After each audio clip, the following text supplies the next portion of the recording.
everybody. I'm Danny Otto. Welcome into an all-new episode of That Recap Show. Now, before we get into the episode, just want to issue major spoiler alert. We are going to be going over everything that happened in the Thunderbolts movie. So if you haven't watched that movie yet, you may want to pause this video, head to your local theaters, check out that movie. It is so worth it. And then come back and enjoy the breakdown.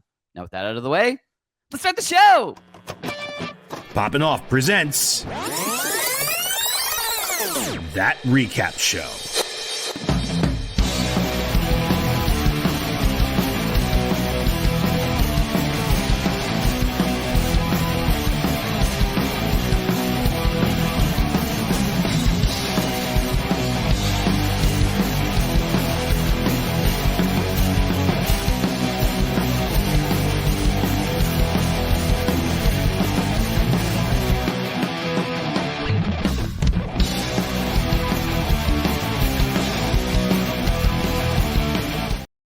All right, joining with me to break down our favorite moments from the Thunderbolts movie, it's Jon Jon Rico. Hello. Hello. Hit me. The Thunderbolts. Yeah. We are the Thunderbolts! Can't call ourselves that. Yeah. We are the Thunderbolts. that leads perfectly into what I really want to talk about was I kept hoping one of the times that Red Guardian yelled that, because they were so like, we're not calling ourselves the Thunderbolts. I was hoping one of the times, like, the title, the Thunderbolts, was going to come across the screen just as a joke, like a breaking the fourth wall type of joke, or it was going to like cut to like a title card of the Thunderbolts or something like that. Yeah. I just kept hoping that was going to happen, just to kind of play up that everyone kind of disdain for having like that be the name. Like Invincible, whenever they use that to cut away to exactly disdain the word, they just cut to the title. Right. Exactly. That would have been a nice little nut. They should have done that at the end too, when they actually do the new title reveal at the end as well with Valentina. Well, they kind of do. They kind of do, like they show it, but they wanted to give us like that nice little moment with Yelena at the end too, because she kind of like had that fulfilling moment. But it would have been nice if she had been like, and now inventing the new Avengers, and then it would like, instead of her just saying it, it would have just like cut right to it. I think that would have been kind of a cool ending. yeah, definitely. I mean, what we got at the ending was awesome, and there's plenty of things that we want to talk about and everything like that. I know we jumped from the very start of the movie to the very end of the movie, but I loved that end sequence with like kind of like the press and getting all the critics about like, I don't know if we can trust these Avengers, and it was like, oh yeah, the title sequence with all the different headlines, the Avengers, and just like all of those like little things popping up. I thought was really interesting. I really liked all of that. It was a lot. It was there was a lot to really enjoy about this movie, and you know, there's so much to talk about, but I actually had to, I talked to a couple of people, and first I talked to people that, were liked MCU stuff in general. And I kind of gave them a spoiler-free thing. I was like, it's a good MCU movie, like, period. Oh, yeah, very good. It very good MCU movie. Like, me, I don't want to amp up anybody's expectations. So like, I didn't use it's fucking incredible or anything like that. I was like, it's a good MCU movie, because then I know for sure they're not going in with like, oh, this is gonna be a top 5 MCU. Like, I never want to temper expectations a little. I fucking loved it. But I actually, my dad was actually reading about some of the really good reviews and stuff about it, and he asked me right after I saw it. He asked me on the next day, and I was like, you might miss a couple of references here and there, but it is genuinely a good movie. Even if you're not like in on the MCU, it is a like good movie to watch. You will still enjoy it, and you will still get the overall, point and plot of this movie. And that's what I told him. I was like, look, I can show you some of the stuff, like the background, so these characters a little bit better. But even if you just watch it blind with that, you're still going to enjoy the movie. It's still a good movie overall. They all kind of give you like a little small rundown of their past too, just in case it is your first time seeing them. If you hadn't watched because a lot of them come from TV shows, or at least John Walker does specifically, but like they do a good job of kind of establishing some of his backstory too, just in case people hadn't seen that show. kind of we have a good idea of what he did. And then of course they gotta do a run. They do like a rundown of like their abilities and stuff too, just in case like people had forgotten them and stuff.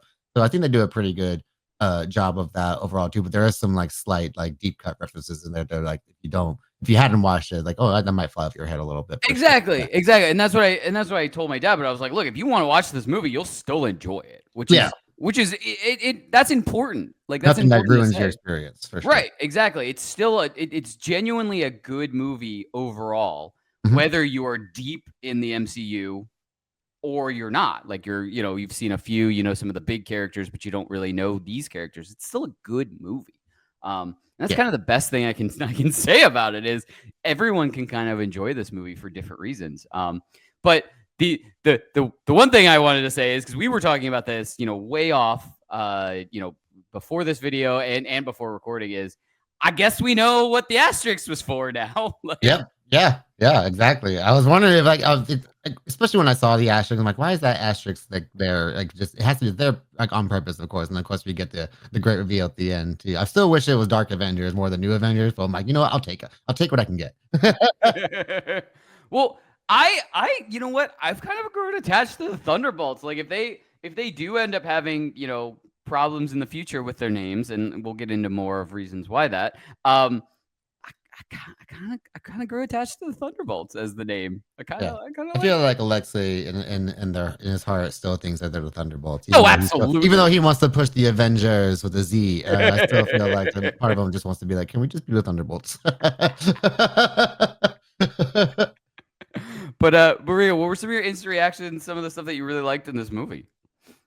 Yeah, I really love this movie. I thought this was kind of like back to basic MCU formula. I think there's a great balance of one, like character dynamics, which I think is going back to the new Avengers. I think this is like a very Avengers dynamic kind of movie in the way that these people have to come together and at first they're kind of at odds, but then they realize they need to work together to kind of get over this one particular mission, so to speak. On a big scale, like it's a big scale story, but it's still very like self-contained, of course, in its own way. Like it's just about these characters in it, and we're not doing too much to bring in like unnecessary stuff just for the sake of doing it. I think so. I think some movies have kind of fallen into that trap at some point in the storytelling, but this does a great job of just focusing on the characters, their dynamic, and also just bringing in good action and good comedy too. Like none of the comedy feels forced, in my opinion. Like all the interactions just feel natural. But they're also funny at the same time because all of them have some kind of a funniness to them as well. I particularly like the new character Mel, who is Valentina's kind of assistant. I thought she plays off a few of the characters very well. I think there's a couple funny scenes with her and Bucky early on in the movie too, which I thought was really great. Where he's like trying to like work her a little bit, and she's just kind of like, "Okay, thank you. I'll see you later." So like she's kind of like our human kind of character, our human fly on the wall in like this world of like superhumans. Kind of politics and also just kind of like big scale stuff happening here. So I enjoy characters like her. But yeah, and it has some really deep themes too, which I'll get into, of course, in my takeaways as well, which I thought is something that was missing from a lot of these kind of post Endgame MCU movies. Is like there's they kind of focus on one aspect and then they kind of leave one thing kind of like off to the side a little bit, like whether they lean too much into the comedy or just make it like more of like an action piece. I think this does a great job just balancing everything and it makes everything much more impactful. But man, as far as like one particular thing that I was like right off the bat, because it happens early on in the movie, is poor Taskmaster. Like man, like at least she got to show up for like some pretty cool moves. There's a pretty cool like fight scene where she kind of uses the shield to kind of block some gunshots. She kind of bounces off the floor and then brings it back up. And then like a couple seconds later, she gets caught off by ghosts and popped in the head, which I was like, damn, that was pretty sweet. But yeah, I would have like I kind of wish we got a little bit more with that character, especially considering the history that her and Yelena have. We kind of get some history stuff with like her and Alexei, of course, but it would just been kind of cool to kind of play off of that. They do some stuff where, of course, Ghost goes back and forth with Yelena and kind of asks about who she was as a person. Like, yeah, she had a rough life, and now she's dead basically. But yeah, so like and I like Taskmaster overall as a character. I just would have liked them to at least do some kind of redemption for the way they handled the character in the MCU. But maybe this is just their way of being like, okay, now this one's gone. we can kind of rework the character into our own a new Taskmaster, so to speak. Yeah. So it could be very interesting as well. But and another thing I love is that Sentry is just a great addition to the MCU. Lewis Pullman as Bob, a Sentry is just I just like the way he plays off with the characters, but particularly him and John. The whole like the way he would just end every single sentence with just Bob or Bobby, just to kind of like get at him a little bit. I really like their dynamic a lot. Bob, I told you I'm yeah, Bob. Jesus Christ, stop saying Bob. So I'm excited to kind of see more of him and the dynamic that he plays in a bigger MCU role as well. Yeah, definitely. And yeah, I mean, there's so much to like in so many like very short moments. And just like you said, they've kind of injected little spots of comedy, and it doesn't overwhelm, but it just Alexi kind of carries the load there as far as comedy. Right. It just kind of it's just in there for a split second and stuff like that. And I, talking about the beginning with Bucky and Mel and Bucky and the congressman too, where Bucky like grabs his arm and he goes, "Hey, Bucky, hey!" And he's like, "No, we have to talk about this." He's like, "You should just text me." Yeah, yeah. Just little moments of stuff like that where it's like it's trying to navigate the politics world was really funny. Right. It's just it feels very natural, but like it's just like it's still not taking anything away from the actual story and what's going on and stuff like that. And that's that's what you would hope that they do with most of them. But I totally understand what you're saying, where if they try to lean too far into comedy, or if they try to lean too far into something else, then stuff doesn't feel as naturally fitting. There's no scene in here that doesn't feel like it shouldn't be a part of the story in some regard. Like, I'll bring up like the Marvels for a little bit. Like we're not going to a random planet where everyone like is singing and dancing and that's just like their natural language. It's like, okay, I kind of understand what we're doing here, but we need like something like real, like some real meat on the bone coming here from here. So I like this kind of like stays really well grounded, but also like interjects like natural moments of comedy that just kind of works when it comes to like natural.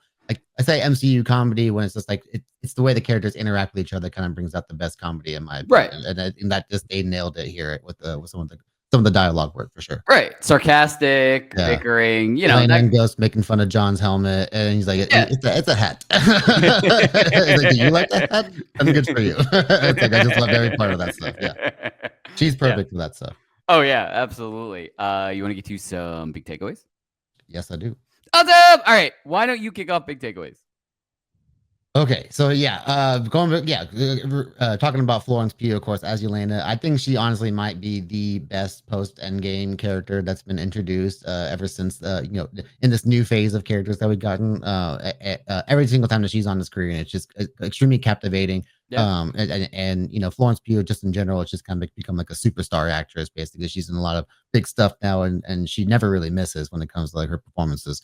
But yeah, I just like her overall arc in this game, in this movie. And because I keep saying end games, now I'm saying game now. Yeah. But like just the opening, kind of dialogue in the beginning of the movie where she's talking about like this emptiness inside of her as becoming like a void, which obviously sets up this overall plot, with Bob and the Sentry and the Void itself, the Void character. I just thought it played on some really deep themes as far as like overcoming your past and not allowing your inner demons to kind of take over you.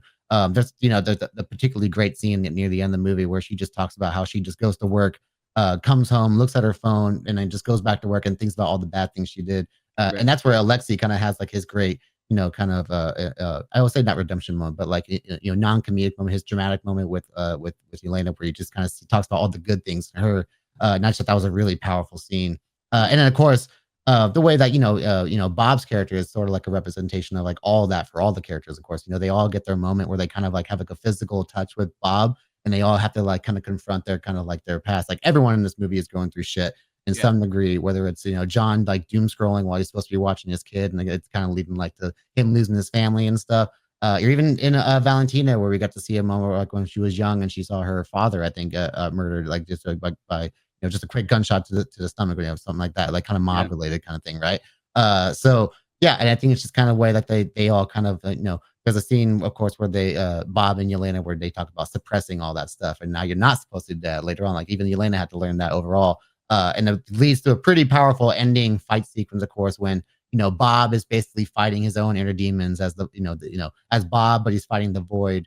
And first of all, the Void looks fucking awesome in this movie, by the way. Just like the little pinprick eyes, like just like barely like letting any light in. And then when he's getting punched, like just kind of showing some teeth, like he's freaking creepy in this. And I think it just shows off one, how good Lewis Pullman's range is too, because the way he plays Bob and the Sentry compared to the way he has to play the Void is just two very different sides. And I just think he's excellent at that. I think he's very well cast in this. But just that ending scene with Yelena breaking free of her restraints and kind of going, parkouring her way over to Bob, because when he's beating the shit out of the Void, he's actually like doing what the Void wants, which is just embracing that darkness. And it takes them all kind of getting out and like, no, we got to get out of this together. We can't just suppress that shit and deal that with all by ourselves. We have to like kind of let it out and have it, people around us kind of help navigate us through those inner demons. So I really like the deep themes that this movie really played on. I think that's what makes it work overall as a movie. And it's not just like your standard kind of like action beat 'em up, comic book movie. There's some really deep themes in here that I think are going to resonate with a lot of people. And I think that's what the word of mouth is really going to hit with this movie too. Like I think a lot of people are like, should I go see the Thunderbolts? And then when I hear people say like, yeah, I saw it and it was fucking awesome, and I think that's going to be a really good thing. I feel like we haven't had that with the Marvel movie in a long time. With a lot of they're really doing good with TV shows, but I think right now this is kind of like that return to form, especially leading into two pretty big projects coming up too, right? Like this is like our last project before Fantastic Four and Avengers comes out, so it's like we got to really start amping things up here, and I think they did a fantastic job of it. But no pun intended. I saw what you did there. Yeah. No, I mean you hit a lot of really good points, and that's I mean that's like I said, that's kind of what, if I was telling someone who wasn't as into the MCU as obviously like us, that's kind of the points that I would kind of say, like, this is a good movie in general, away from just being another MCU movie. This is a good movie in general because of, the darker themes and kind of what they're really dealing with is very non-superhero related topics. Like, you know what I mean? They're using it as a superhero movie, but it's, human stories. Right. Yeah, exactly. Yeah. So that's why it is kind of has some powerful moments and has these powerful kind of themes that, like, I think people will enjoy, just like you said, like word of mouth, but people will enjoy this, whether they're a big MCU fan or not a huge MCU fan type of thing. There's so much to enjoy about this movie, and just kind of, I walked out of it and I was already like, I want to go see this again. But what I really like is, I mean, right off the bat, like when this movie got announced, and I mean, obviously I wanted to see it and I wanted it to be good. I want every, DC and MCU movie to be good. But looking at it before I really knew really much about it, I mean, this got announced a couple years ago at this point. And I was kind of just like, is this going to be another kind of Suicide Squad type of thing? Which isn't bad. I mean, we had two versions of Suicide Squad movies. Oh, yeah, it is Marvel's. Like, the Thunderbolts are Marvel's Suicide Squads, and there's a lot of similar themes, for sure. Right. But they don't lean into kind of the same formula. Like, they were not put together by Valentina to do a mission that was going to get them killed because they don't want to send the heroes to get killed. It's very in universe, makes sense for why this group of people got paired up together and why they had to kind of work together moving forward to kind of finish out the story.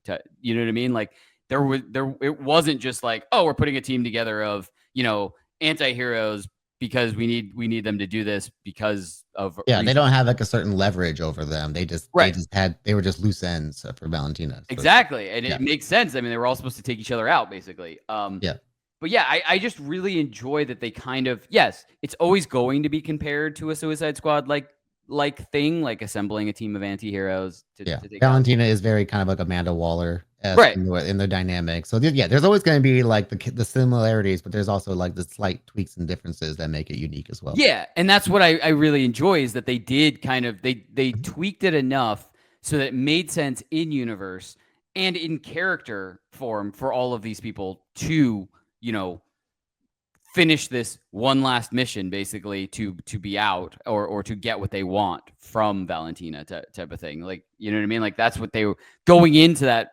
opening mission. that's what they all thought they were getting. You know, Yeah. Yelena was going to have more public hero persona, like, you know what I mean? Like everybody was going to get something. They all made a deal with Valentina to do this type of thing. So I really enjoy that they wrote that in and they made it kind of its own thing like that.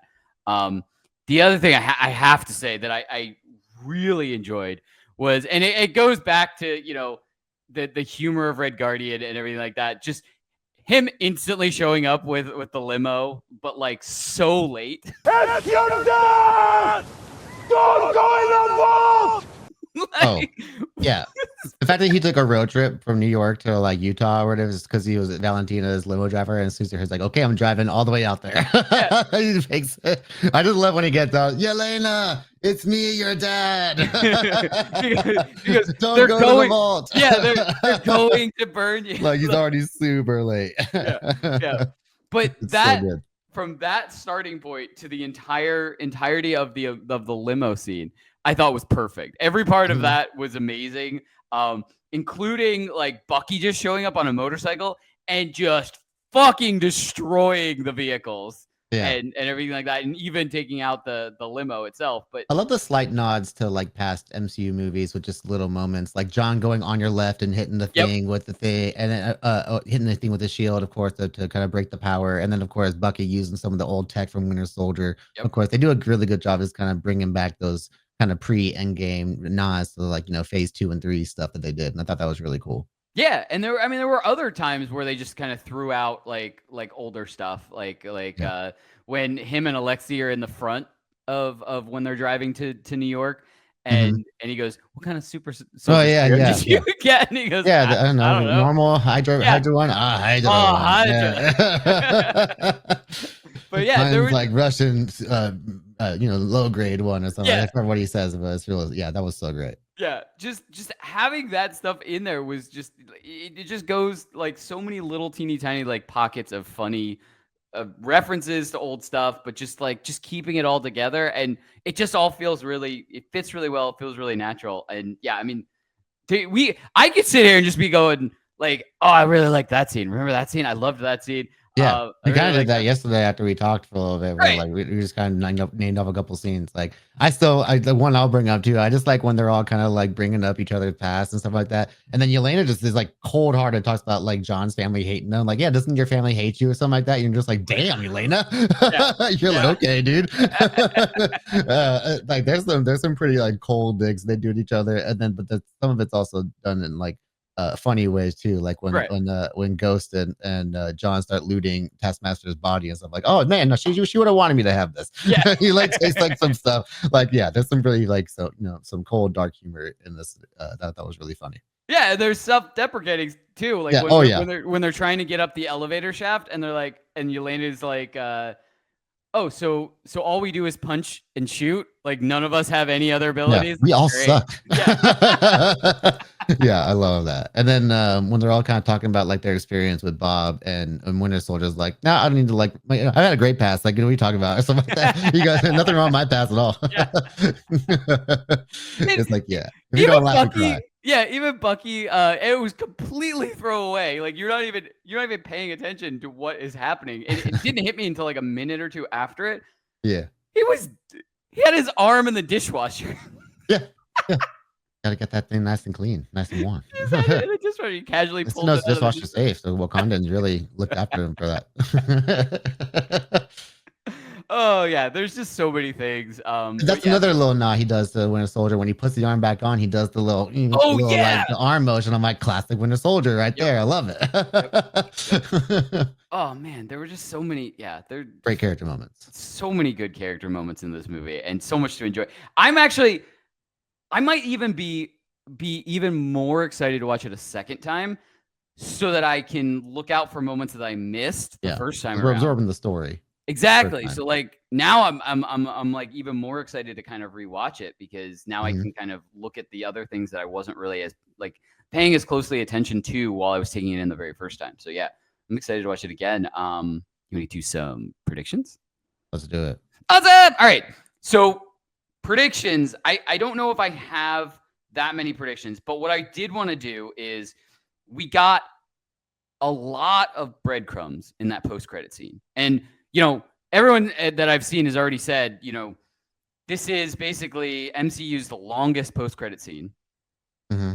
It's basically, it feels like a scene from Doomsday. It feels right. like it, yeah. And what we were saying is there's already a report going out that the director of the Thunderbolts said, yes, we did not shoot. Russo shot it. Yeah, that was done on the set of Doomsday and stuff like that. So like that's all them. He was like, I think, and I don't know 100% if this is confirmed, but I saw somebody tweet out and they said that they didn't even the director didn't even get that scene until like 3 weeks before the movie was supposed to come out. That's crazy. So like they were just they are known for doing pretty like quick turnarounds on stuff like that, just for secrecy stakes. Like even going back to the first Avengers, the shawarma scene was shot like a couple days before the movie premiered or something like that. Like they just decided to add on like this last minute stinger that stuck for a while, right? So yeah, I think they usually do a pretty good job of doing that stuff. But yeah, as soon as they saw the scene, though, like this is shot very differently. It does not feel like the same movie. yeah. But so we got a bunch of breadcrumbs. I mean, the biggest is we know chronologically where the events of Thunderbolts line up with, the Fantastic Four and entering, the main MCU timeline, which is 14 months. Yeah. So whatever year that is in the MCU, because I know they're like a few years ahead, given they are Endgame timeline. So I wonder if it's like 2028, 2029 or something like that. Who knows? But big nice little time jump there. I wonder if we're gonna get that time filled. I mean, it's possible because the kind of the next things we get is we got a confirmation that Sam is putting an Avengers team together, which is why there was going to be copyright infringement for the new Avengers and the Avengers. But we know, we know that Sam is putting together a team. So that's super interesting. And that's something we can also talk about and go, who is going to be on Sam's team versus, who we've seen on the Thunderbolts. And is there anyone that would feel more comfortable joining? I'm going to call them the Thunderbolts instead of the new Avengers. Is there anybody we can think of with a Z? Is there anyone we can think of that would rather join that team versus the Sam Wilson Captain America team type of thing? Not even if like I'm choosing one or the other, but I'm just kind of looking at it as like proximity to where they are, because now we know for sure that the new Avengers with a Z are in the old Avengers Tower in New York City. So we've got them in New York City. Watchtower, which I think was pretty cool. They call it that too. Right. But I don't know where Sam is going to start being based out of, because I mean, we saw him in the events of, Cap 4, and that was Washington, D.C. But I got to imagine that's not really, where he's based out of. Do you remember where him and Falcon were way early on in the movie when they were definitely like kind of at home base? Do you remember where? I thought they were in Georgia. Georgia? Okay. Well, that's where they would go train with Isaiah, I think, if I'm not mistaken. No, I thought Isaiah was Baltimore. I can't remember, honestly. I need to watch the movie again. But I could have swore I remembered like Atlanta or Georgia kind of being an area he would go and frequent at some point. Well, and maybe Florida. His family was in Louisiana, because I'm using the logic from Falcon and Winter Soldier, the series, and that's why I know Isaiah Bradley's house was Baltimore. Right. He may have moved. I mean, it's 100% possible. Yeah, I'm not. Yeah, I gotta. But and Sam's family was in Louisiana because they go back there, and that's where he's training with the Shield and everything like that. But it's 100% possible that maybe I have Georgia in my head because that's usually where they shoot the movies too. Yeah, like, well, they shoot that's another one. Yeah, that could also be where I have Georgia. Georgia. Same thing. But anyway, so there may be just members joining different teams just out of proximity. You know what I mean? Like, depending on, who Sam knows. Like, obviously, I think Sam, knows Ant-Man, who's, on the West Coast. But, like, I think Sam would call him, like, over the new Avengers calling Ant-Man.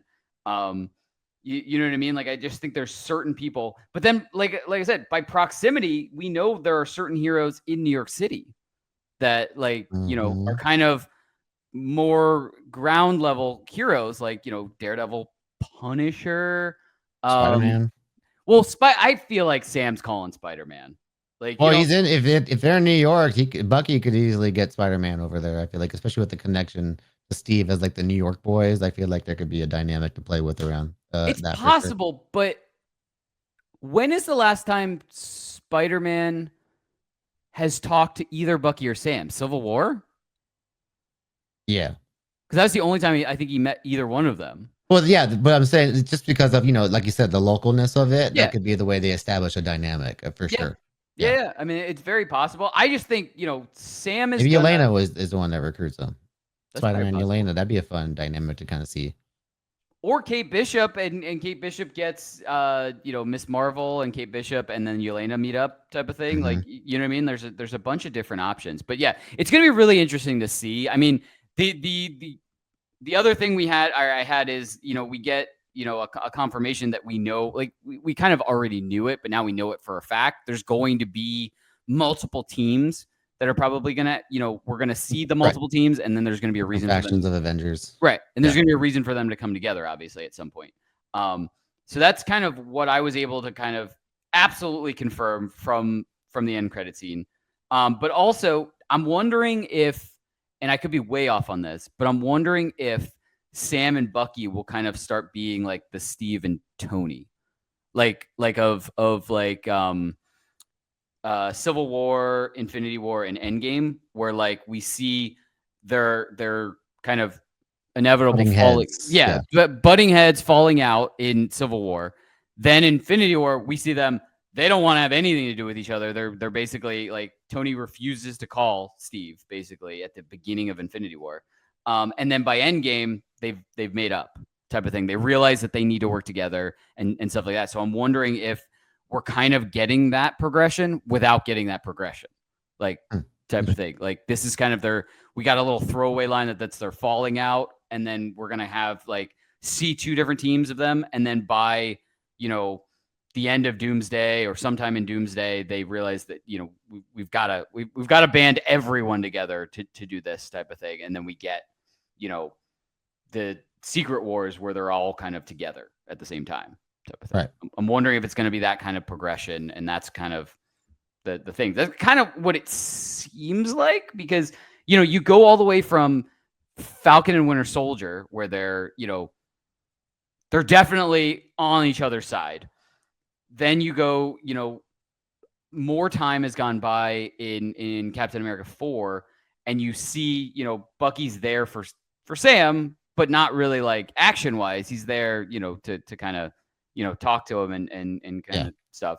And then you hear about this where in the end credit scene, Bucky said he went and talked to Sam. Didn't go well. Yeah, it didn't go well. So like, I'm very interested, like, where they stand as a relate. I hope we get something that fills in those gaps, and we see, that discussion or revisited in Doomsday or something like that. And then inevitably them, putting aside everything and realizing everybody's got to join together type of thing. Right. But Rico, what were some of your predictions? Sorry, that was a lot. You're fine. Rico, what are some of your predictions? I guess moving forward, it could be with anything. It could be, next movie up. It could be Doomsday. It could be, anything moving forward. So it's funny. One of the things I was thinking of when they, especially once whoever brings up the trademark issue in that post-credit scene, I can't remember who actually talks about it, because it's like, he's even trying to get the trademark, and then that's when he filed the trademark. Brings up the Avengers with a Z, right? So I was even thinking about like who just like decides who the Avengers are, essentially, because like obviously in Captain America, the president is obviously telling Captain America to start a new Avengers team, of course, and then of course, Valentina is at the end of the press conference is like basically announcing a new Avengers team as well. Like what? Just because she owns like the old tower, basically, she probably thinks she can make a new Avengers team or whatever. But she's also like a pretty powerful person in the government as well, so she probably thinks she has an authority to make a new team like that too. But yeah, and then just bringing up that trademarks like dialogue is like. Yeah, is it really the whole thing like a trademark issue, and like whoever just has the trademark Avengers can be the Avengers? Like I just feel like we have like these factions of Avengers teams, of course, and you have like the presidential government owned one, Valentina's kind of secret covert ops kind of like Avengers team, that saved New York City essentially, so that's like her play there. But then of course you have like the the Wongs, the Captain Marvels, like the more the cosmic, being the interdimensional kind of players who probably just who don't really need to operate on like a government political kind of scale because they're dealing with like bigger scale threats here. That's where we have like that council with like the Hulk and Wong and Captain Marvel and I forget who else is on there, but like Shang-Chi and all them, like because they're dealing with stuff that's just like bigger than your normal government politics and stuff like that. So like who are the real Avengers? And I think that's what we're gonna kind of bring them all into one, of course, when it comes like this whole battle world situation, hopefully that we get in Doomsday and Secret Wars and stuff. So yeah, that part is very interesting to me. We also did we forgot to mention that the arrival of an extra dimensional ship that displays a giant 4 on there too, which I was anticipating it too, of course, because when I'm watching the credits, they have the music selections that they have to get the rights for, and right there in the bottom corner is that Fantastic Four theme by Michael Giacchino. I was like, I didn't hear the Fantastic Four theme in the movie at all, and then of course I get when the ship comes up and the theme starts playing, I was like, okay, so that's like one. Like it basically like confirms to us that like they have to come from another dimension to ours. So that's I wonder how that's going to play into how the plot is told in the movie. Because like, did you just show us the end of the movie where they're going to come to our dimension? Like that was like interesting. So I'm like wondering the A to B portion of that. So obviously we see the destination. Now we got to see the journey to the destination. So yeah, that sets up a lot of interesting questions when it comes to the Fantastic Four as well. So it's a pretty cool tease too. We also I guess technically don't know who's in the ship as well. Like that's possible. That's another thing too. Like who's actually piloting that ship? Like where we could assume it's the 4 members itself, but we don't know if one of them doesn't make it, if it's one of the kids, something like that. It could be Doom. Who knows, right? Like that's just like a whole kind of can of worms you can open right there, just left off that speculation. But my takeaway is a little more like I guess small scale, like of course, because we just watched Daredevil Born Again, of course, and Wilson Fisk is our mayor of New York City. And some pretty big shit just went down in New York City in this movie, where the entire city was basically turned into the shadow realm by the void. And I gotta imagine, like obviously we see like the little girl get taken and then come back, of course. So that's like our way of saying like everyone that got the whole city got taken up, but they all kind of came back once they kind of took out the void. Right. So Fisk better acknowledge that in season 2 in some form. The whole city going to a freaking shadowy blackout, not one that he caused, of course, not one that was caused by like this big super being, of course, that was flying around like Superman. So yeah, because like otherwise, what the hell are we doing here as far as like the interconnectivity of like what's going on here? Like I it also makes me wonder, like because they all go into the void, right? But they all get to go like into like these rooms that kind of represent their past and all their dark shit. Like I wonder what rooms Fisk went into. Yeah. Like what rooms the Punisher went into. Like there's a lot of people in that city that got taken over, I imagine. Like imagine Peter Parker was just sitting in his apartment one day and that shit just went down. Like he couldn't do anything about it. And then he just came back. Like, what the hell was that? Like this was a pretty big event in a pretty big city. Like, so that there has to be some kind of acknowledgement of what happened here. Imagine, I just had this thought when you were saying that. Imagine that is the opening scene of Doomsday. That'd be crazy. Yeah. Like everybody just popping back. Almost like, New York just went through like their own like end game or Infinity War event where they got taken to like the shadow realm and then they just came back in like a span of like an hour maybe. But so like, what if what if that was like the opening scene and we see all of them kind of popping back, and so like we do see Peter Parker going, what was that? And then he goes out to try to look for people, like type of thing, to try to figure what's going on. And the guy that just sent those people there is now part of your Avengers team. Like, and he said he can't really be that guy unless the void comes out too. So it's like, how's he going to play into like this whole storyline and stuff? Like, that's going to be a very, very interesting thing to see go down. Yeah, and this is like I've definitely said this in the past, but this is my favorite time now. Is we have this break before Fantastic Four where we can kind of just like theorize for what is going to happen. Like. You know what I mean? And I'm sure we're going to get some sort of crazy post-credit scene after Fantastic Four. Like, I don't know. I imagine like we're going to get our first shot of Doom. I think we're going to get our first look at Doom in the Fantastic Four credit sequence. Cool. Yeah. That'd be cool. That'd be pretty cool. I really like this time, like where we can kind of like we can we're really ramping up now too, because it's like it's just Fantastic Four and Avengers, so it's like we're only building up to like the biggest of the big. Yeah. It's pretty awesome. So yeah, it's full steam ahead, and I can't wait. I can't wait to just kind of read more theories. I can't wait to kind of, I can't wait for Fantastic Four. But yeah, there's a lot to think about. There's a lot to unpack, and I cannot wait. I also cannot wait to watch this movie again. Like, right. We are not sponsored by Marvel Studios or like AMC theaters or anything like that, but I already can't wait to go out and see this movie again. I just there was so much to like about this movie, and I if you haven't watched it yet, and I have to ask, what are you doing here? Hey, why are you watching this?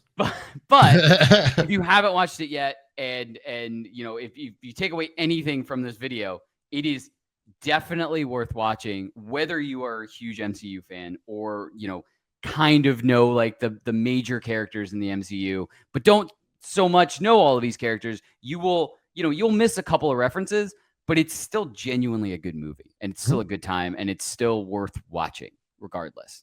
So yeah, 100%.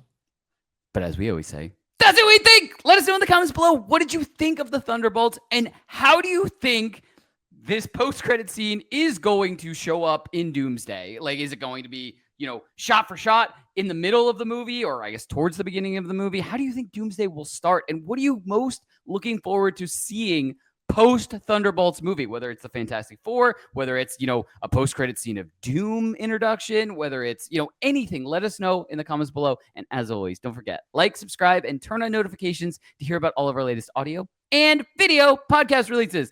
Bye, everybody! Poppin' Off presents That Recap Show.